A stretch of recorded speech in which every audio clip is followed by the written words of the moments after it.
So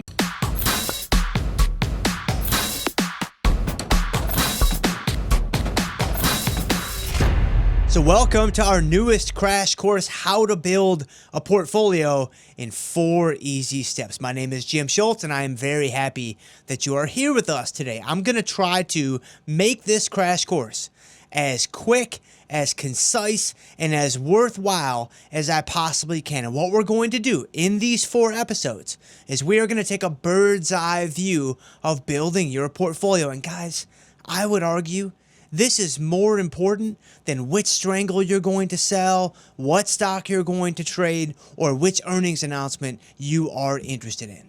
So yes, this is going to be a 4-episode crash course, super quick and super to the point. Here is what we're going to do. In episode number 1, this episode, we are going to establish your portfolio goals. In episode number 2, we're going to talk about the power of using indexes first. In episode number 3, we're going to look to add individual stocks. And then in episode number 4, we're going to talk about the day-to-day portfolio management. So without further ado, let's do it, man. Let's dive right into episode number 1, establishing your portfolio goals. Okay, so step 1. And this is mission critical. This needs to happen before you place a single trade. This needs to happen before you look to put on a single position. You need to map out what do you want your target theta and target delta to be at the portfolio level. In other words, how valuable do you want time to be for you at the portfolio level? And how valuable do you want direction to be for you at the portfolio level? Doing this, man, it will give you incredible guidance and clarity with your day-to-day decision making. What you're quickly going to notice is that every decision you make, the new trades, the closing trades, the position adjustments, all these guys can be traced back into these overarching portfolio goals. Now, we're going to talk about each of these targets in more detail in just a minute, but let's take a look at your theta. If your portfolio theta is too low, then you're going to be actively seeking significantly positive theta opportunities with your new trades. This makes sense. But what if your portfolio theta is too high? Which, yes, by the way, this is a thing. Then you're going to be more cautious with adding more theta. And instead, you're going to be looking for ways to reduce your theta exposure. Now, what about your delta? Are you more bullish than you would like to be? Well, then you'll look to add bearish positions or close bullish positions. Are you more bearish than you'd like to be? Then you'll do the opposite. Add bullish positions and close bearish positions. And if you like your deltas, well, then you'll be looking for some more neutrally based positions. Those will be your go-to. By determining your portfolio goals at the start like this, and then using them as your guide, you're able to reduce a ton of subjectivity in your analysis and remain far more objective. All right, so now let's turn our attention to theta in a little bit more detail. And what we're going to do is we are going to look to target a percentage of net lick or net liquidating value in daily theta. What this is going to do is it is going to add an incredible amount of context around what this number means and what it can do for us. Here is what I mean.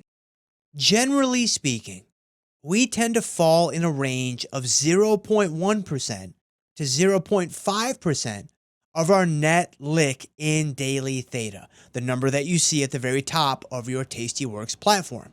Numbers on the lower end of this spectrum, like 0.1%, these are more conservative, whereas numbers on the higher end of the spectrum, like 0.4% or 0.5%, these are going to be a lot more aggressive. And the numbers in between, of course, like 0.2%, 0.3%, these are kind of middle of the road. To put these numbers into a portfolio context, 0.1% on a $50,000 portfolio is $50 in daily theta, whereas 0.5% on that same $50,000 portfolio would be $250 in daily theta. On a $200,000 portfolio, 0.1% would be $200 in daily theta, 0.3% would be $600 in daily theta, and 0.5% will be a whopping $1,000 in daily theta decay. Now that we've built a little bit of a foundation for our portfolio theta, we can lean on the we can expect to capture about 25% of our daily theta. This accounts for all the big winners, all the big losers, and everything in between. What this is going to do is it is going to give us a great reference point for returns when it comes to our daily theta capture. So, assuming 360 days in a year to keep all the accountants happy, a 0.1% in daily theta would be 36% for the entire year. But we only expect to keep a quarter of that, so we net out to a 9% return. Not too shabby. And you can clearly see that this number scales with more daily theta, with 0.2% coming out to 18% a year, and so on and so forth. Now, some of you out there, after having heard that, you're kind of licking your chops. You're like, man, this is some really, really good stuff. And rightfully so. I mean, positive theta and daily decay, these are some powerful allies. But let's make sure that we all understand something. These are just reference points. These are just theoretical markers. It's never going to be as simple as just putting on your 0.5% in daily theta, kicking your feet up on the desk, collecting your 45% returns, and then doubling your money every 18 months. It's never going to work out that cleanly, which is a perfect segue into our next topic and our next target, delta.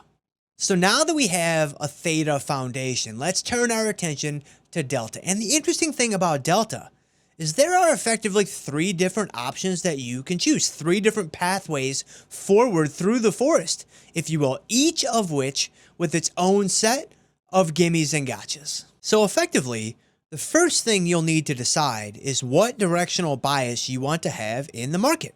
Do you want to be bullish? Do you want to be bearish? Do you want to be neutral? Again, a strong case can be made for each of these. The market wants to go higher over time, and the positive drift in the geometric Brownian motion asset pricing model effectively ensures that it will. So for that reason alone, you might want to be bullish.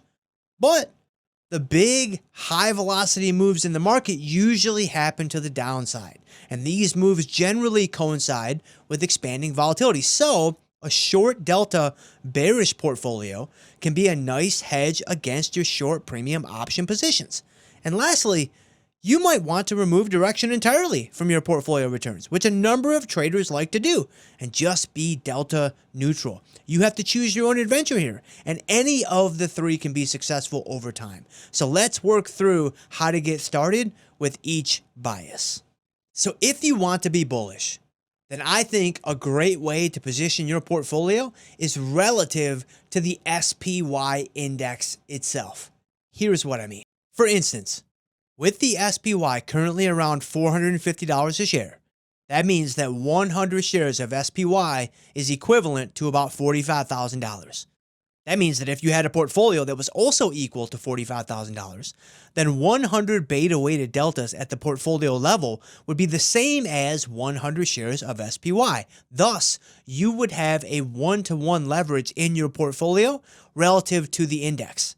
If, however, you had 200 beta-weighted deltas in that same $45,000 portfolio, then you are effectively controlling 200 shares of SPY, which has a notional value of $90,000. Thus, you have a 2-to-1 leverage in your portfolio relative to the index. As another example, let's say you had a $180,000 portfolio. Here, you have 4 times the notional value of 100 shares of SPY. So your starting point to have that same 1-to-1 leverage isn't 100 beta-weighted deltas or $45,000. That's only a quarter of your portfolio. Instead, it's 400 beta-weighted deltas, which has a notional value of $180,000, the same value as your portfolio. If instead you had 600 beta-weighted deltas, that would be a 1.5-to-1 leverage ratio. 800 beta-weighted deltas would be a 2-to-1 leverage ratio, and 1,000 beta-weighted deltas would be a 2.5-to-1 leverage ratio, and so on. All right, so that's how to think about your portfolio deltas if you're bullish. But what if you're bearish? Well, it's going to play out a little differently. Let's have a look. If you're bearish, you could use the same leverage relationships that we established in the bullish context, but it's probably even more helpful to think in terms of your delta to theta ratio. Remember guys, a big reason that you are bearish in the first place is to protect your short premium, and your theta number is a representation of how much short premium you have. So using a delta to theta ratio shows you just how much protection you need. The key here is to lean on our drive for a delta to theta ratio of about 1 to 2. So 1 short delta for every 2 positive theta. This makes it pretty easy because you already know your portfolio theta numbers from the work we did just a few minutes ago. So with that in hand, you can easily figure out your short delta target. For example, if your daily theta target is 100, then you're looking for about 50 short deltas. If your daily theta target is 500, then you're looking for about 250 short deltas, and so on. The great thing here is this already accounts for your portfolio size, as that was included in the theta calculation itself, so this ratio can be applied more quickly and universally. Okay, so that's the bullish case, and that's the bearish case. But what about the neutral case? Well, as luck would have it, this guy is actually going to be the easiest of the three. So let's have a look. With delta neutrality, it's pretty simple. You want to keep your portfolio delta as close to 0 as you possibly can. Now, given the fact that we're retail traders and commissions and transaction costs begin to add up really quickly if we try to peg our portfolio delta to exactly 0, we can just focus on keeping our portfolio delta within a range of neutrality. Anywhere between plus or minus 0.1% of net lick is close enough to 0 that we can classify it as pretty delta neutral. So for example, on a $10,000 portfolio, that's going to be a range of plus or minus 10 deltas. On a $50,000 portfolio, that's going to be a range of plus or minus 50 deltas, and so on. If your deltas move outside of that range, then you make the necessary adjustments with both your new trades and your existing positions to bring it back in line. It's really that simple.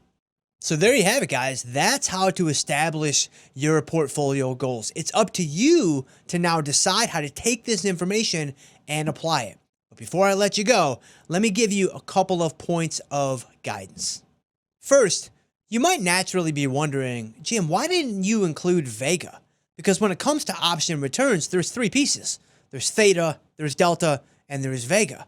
Well, Theta and Delta already cover so much ground that I'm not sure that you're going to derive any incremental benefit from tracking your portfolio Vega as well. And not to mention, now you also have another metric that you have to babysit. You have another metric that you have to target. And at a certain point, that becomes significant.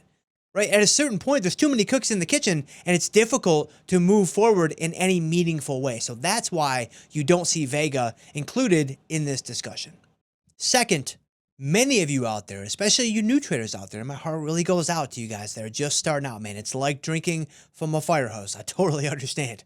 You're thinking, Jim, I have no idea, man. I don't even know where to begin. Well, here is a really great starting point, and then you can adjust and customize later on.